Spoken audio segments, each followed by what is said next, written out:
how does anybody find their way around? How do you get the signs out? How do you, it's just incredible. There is a mechanism under the Environmental Protection Fund, and boy, they'll love us for this, but we can actually get funding to buy conservation easements, to buy easements. The plan provides for it. We can do it. I've asked your local sponsors to start to think about this. What corridors are critical, what are important? Who are our friends that are willing to give us a permanent or more permanent easement system and develop it and be done with it? It becomes easier for the club to maintain. It gives some viability to the system. It gives the landowner some money, maybe. It may give them a tax write-off. Conservation easement can lower their taxes out there. I encourage you to go on our website, and I'll give you the site at the end of the presentation. There is a series of workshops coming up. I believe the first one is April 16th. They're scheduled across the state. There's Green Lakes, Woodlawn Beach, Saratoga. I don't know where they all are. Look them up. This is a trails workshop that's being done between state parks and Parks and Trails, and it's a multiple use trail workshop. There are 86 abandoned or potentially to be abandoned railroad corridors that are coming available. There's the perfect permanency that you could ask for a multi-trail system. You need to be there, you need to say, we want these corridors are important to us, to our communities. These are the community links.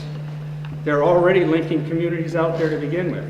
I would tell you my commissioner is very big on community continuity and connectivity to try and get these systems. We already have a connected system, almost.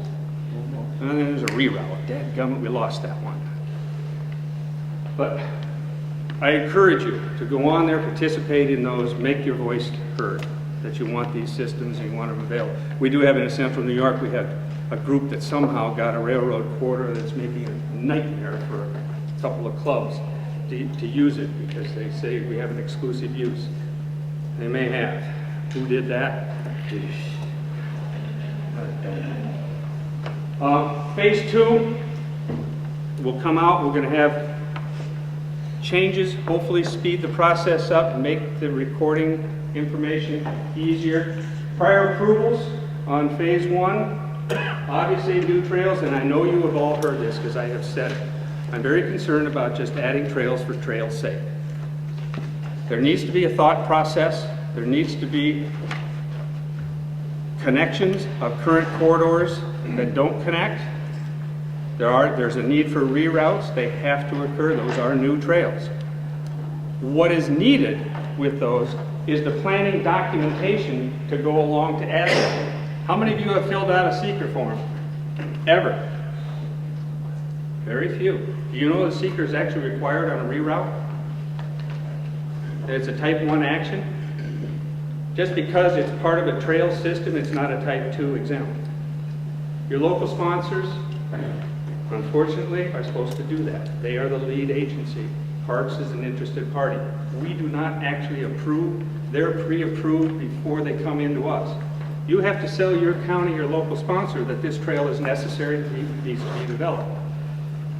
If there's anything that will shut a system down or anything down in New York State, it's seeker and failure to do it and do it right. So we'll be looking at that. We will help you. I'm going to put some guidelines together, some checklists, things that we can do. I'm meeting with my environmental management people to make it easier, simpler to get through that process so it's done, signed, neg deck given, go forth, build your trail, ride like hell. Oh, no, excuse me, ride safely. Obviously, previously funded to be reclassed or redesigned trails. We want to look at those, bring them back in. I know you were asked this year to do your club trails, to identify where they are, and that's it for insurance purposes, because we had no idea. And we have to go out to bid this year for a new insurance policy. We had to have the information available for any carriers that ask the question, how many miles am I insuring? Where are they? What's going on with them? That's why that was asked.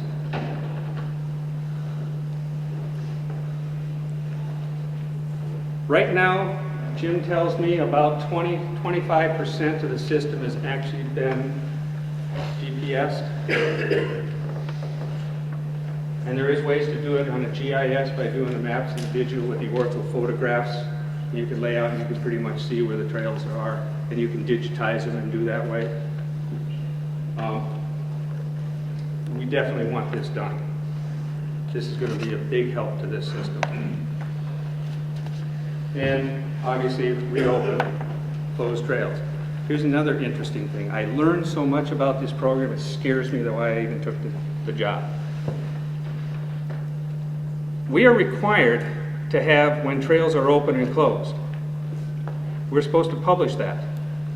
Trails open when? End of big game season. Trails close, March 31. It can be interpreted that way, but it should be interpreted which trails are open and closed. There are some clubs that have some websites that do a very good job of identifying every single trail that's within their club. And they say whether it's open or closed and the conditions of it, when it was groomed. Boy, I'd love to have that for a statewide system. Somebody in Pennsylvania says, I'm going to come sledding, where can I go in New York State? Hey, go to the website, look and see, where are they open? What's available? When were they groomed? How often are they open? It's a monumental task to do. And I may go to NYSSA and say, can you help do this? Can you coordinate? Because there are some very good websites that are out there with your clubs. I commend them for putting those things together. It's wild. Trail classifications, you know what corridors are, you know what secondaries are. How wide? Are they wide? When's the last time you checked to make sure that they were wide? They were 12 foot or better, 8 foot. That's one of the complaints you get between clubs. Their trails are so narrow they can't get an 8-foot groomer through there. What are they funded at? What level? Go look it up. It's available. Sometimes they're at corridor A. High volume, maybe. Funding? I don't know, but that's what they are.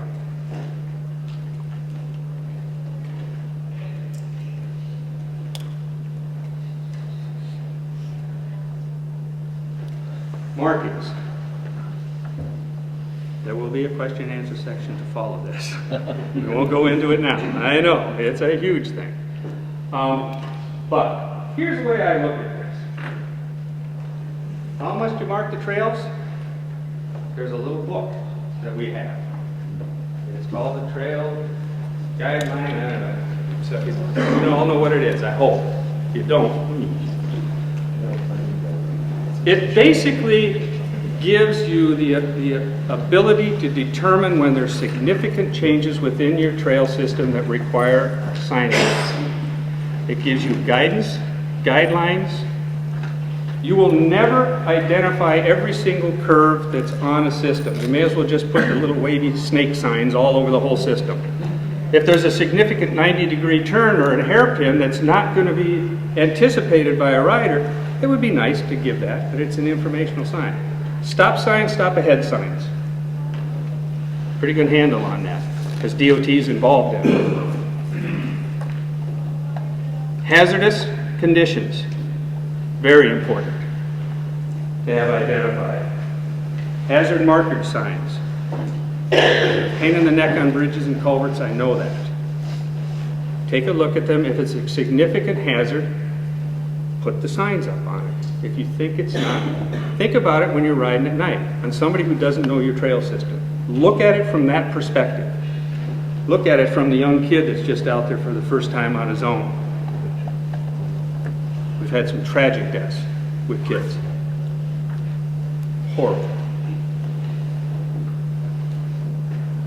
Here's another one, and this one irks me when I'm riding. Stop. Signs there, great. Intersection, where am I? Oh, get the damn map out. Okay, I'm here, I think I'm here. Hey, you go over there, see if you can see a corridor sign over there. See, is that gas station over there? Go check that out. I think it was there. People spend, and I watch this a lot when I'm out riding, I stop at intersections. I hide in the bushes.